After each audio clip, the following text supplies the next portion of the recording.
ಭರ್ಜರಿ ಕಾರ್ಯಾಚರಣೆಯೊಂದರಲ್ಲಿ ಬೆಳ್ಳಂದೂರು ಪೊಲೀಸರು ಕಾಮಗಾರಿಗೆ ಅಕ್ರಮವಾಗಿ ಬಳಕೆ ಮಾಡುತ್ತಿದ್ದ 800 ಕೆಜಿ ಜಿಲೆಟಿನ್ ಅನ್ನು ಜಪ್ತಿ ಮಾಡಿದ್ದಾರೆ. ಕಾಮಗಾರಿಯ ವೇಳೆ ಬಂಡೆಗಳನ್ನು ಸ್ಫೋಟಿಸಲು ಯಾವುದೇ ಪರವಾನಗಿ ಇಲ್ಲದೆ ಜಿಲೆಟಿನ್ ಬಳಕೆ ಮಾಡುತ್ತಿದ್ದ ಆರೋಪದ ಹಿನ್ನೆಲೆಯಲ್ಲಿ ಬೆಳ್ಳಂದೂರು ಪೊಲೀಸರು ಕಾರ್ಯಾಚರಣೆ ನಡೆಸಿ 800 ಕೆಜಿ ಜಿಲೆಟಿನ್ ಅನ್ನು ಜಪ್ತಿ ಮಾಡಿದ್ದಾರೆ. ಬೆಳ್ಳಂದೂರು ಠಾಣಾ ವ್ಯಾಪ್ತಿಯ ಭೋಗನಹಳ್ಳಿ ಸಮೀಪ ಸುಮಾರು 25 ಎಕರೆ ಪ್ರದೇಶದಲ್ಲಿ ನಿರ್ಮಾಣ ಕಾಮಗಾರಿ ನಡೆಯುತ್ತಿತ್ತು. ಈ ವೇಳೆ ಬಂಡೆಗಳನ್ನು ಬ್ಲಾಸ್ಟ್ ಮಾಡಲು ಜಿಲೆಟಿನ್ ಬಳಸಲಾಗುತ್ತಿದೆ ಎಂಬ ಖಚಿತ ಮಾಹಿತಿ ಪೊಲೀಸರಿಗೆ ಲಭಿಸಿತ್ತು. ಮಾಹಿತಿ ಆಧರಿಸಿ ದಾಳಿ ನಡೆಸಿದ ಪೊಲೀಸರು ಭಾರೀ ಪ್ರಮಾಣದ ಜಿಲೆಟಿನ್ ಅನ್ನು ವಶಕ್ಕೆ ಪಡೆದಿದ್ದಾರೆ. ಈ ಕಾಮಗಾರಿ ಆದರ್ಶ್ ಡೆವಲಪರ್ಸ್ ಸಂಸ್ಥೆಯಿಂದ ನಡೆಯುತ್ತಿದ್ದು ಎಂಎನ್ಸಿ ಕಂಪನಿಗಳ ನಿರ್ಮಾಣ ಕಾಮಗಾರಿ ನಡೆಸಲಾಗುತ್ತಿದೆ ಎಂದು ತಿಳಿದುಬಂದಿದೆ. ಜಿಲೆಟಿನ್ ಸ್ಫೋಟಕಗಳನ್ನು ಬಳಸಲು ಅಗತ್ಯವಿರುವ ಯಾವುದೇ ಪರವಾನಗಿ ಪಡೆಯದೆ ಅಕ್ರಮವಾಗಿ ಬಳಸಲಾಗಿದೆ ಎಂಬ ಆರೋಪ ಕೇಳಿಬಂದಿದೆ.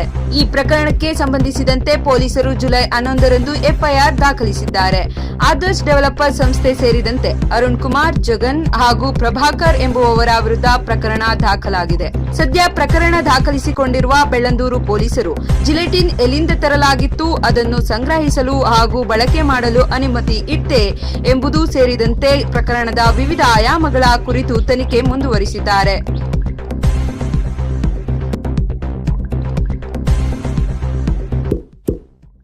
ಇಂತಹ ಇನ್ನಷ್ಟು ವಿಡಿಯೋಗಳಿಗಾಗಿ ಲೈಕ್ ಮಾಡಿ, ಫಾಲೋ ಮಾಡಿ, ಶೇರ್ ಮಾಡಿ.